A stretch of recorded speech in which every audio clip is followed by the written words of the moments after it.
بسم اللہ الرحمن الرحیم۔ ایک دفعہ کا واقعہ ہے کہ ایک چھوٹا سا قافلہ حضرت خواجہ حسن بصری کے ہمراہ بیت اللہ کے حج کو گیا۔ راستے میں سارے قافلے کو بہت پیاس لگ گئی۔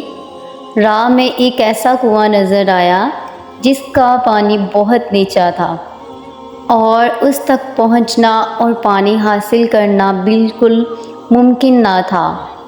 رسی اور ڈول بھی دستیاب نہ تھا۔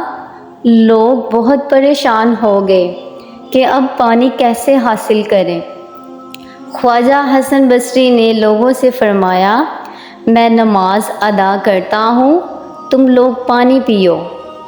آپ نماز پڑھنے میں مصروف ہو گئے۔ ایک دم پانی کنویں کی منڈیر تک پہنچ گیا اور سب نے خوب سیر ہو کر پیا۔ اس قافلہ کے کچھ لوگوں کے دل میں یہ خیال کہ کیوں نہ پانی کسی چیز میں ڈال لیا جائے تاکہ آگے راستے میں پانی کی کمی محسوس نہ ہو۔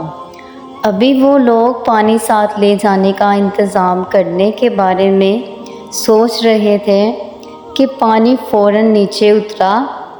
خواجہ حسن بصری نماز سے فارغ ہوئے تو لوگوں سے کہا، تم نے خدا پر بھروسہ نہ کیا اور قناعت سے بھی دامن خالی کیا، اسی وجہ سے پانی کنویں میں اتر گیا۔ راستے میں ایک جگہ لوگوں کو بھوک نے آست آیا۔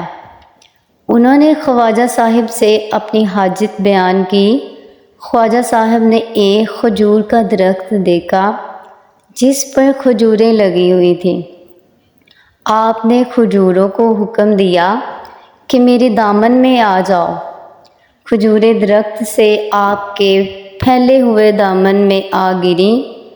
آپ نے سب قافلہ والوں کو کھجوریں دی۔ جو شخص کھجور کھاتا اور حیران ہوتا کہ ہر کھجور کی گٹھلی سونے کی ہے۔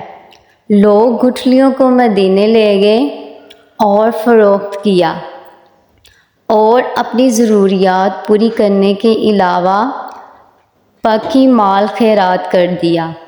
خواجہ حسن بصری نے لوگوں سے کہا، اللہ تعالیٰ نے آپ لوگوں کو حج کا انعام ان سونے کی گٹھلیوں کی شکل میں دیا ہے، لہٰذا ہمیشہ صبر اور توکل کا دامن تھامے رکھو۔